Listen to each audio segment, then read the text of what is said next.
వచ్చినాక తెలిసింది మూసేసిరని. అక్కడ భీమన్న దేవుని కాడ మొక్కులు పెట్టుకొని ఇంటికి వెళ్ళిపోతున్నాం. ఇక్కడ సడన్ గా ప్రధానాలయం మూసివేయడం జరిగింది. ముందస్తు సమాచారం ఎలాంటి సమాచారం ఇవ్వలేదు.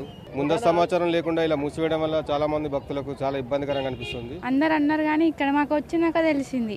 మళ్ళీ ఇక్కడ లేదని చెప్తే అక్కడికి వెళ్ళి దర్శనం చేసుకున్నాం. నిరాశ అయితే ఉంటుంది. ఎందుకంటే మేము అంత దూరం చూసినాం, దర్శనం చేసుకుని మనసులో మాకు ఎన్నో ఆశ ఉంటాయి, ఎన్నో కోరికలు ఉంటాయి అని చూసి దర్శించుకోవాలని. కానీ ఇక్కడికి వచ్చేసరికి ఏమైతే మాకు డైరెక్ట్ దర్శనం లేకుండా స్క్రీన్ దర్శనం మాకు ఎటువంటి సమాచారం లేదు. ఇట్లా స్క్రీన్ దర్శనం చేస్తారు అని చెప్పి మేము ఎంతో లైన్లో క్యూ వెళ్ళిన వాడి పొద్దున దర్శనం చేసుకుందాం అనుకున్నాము.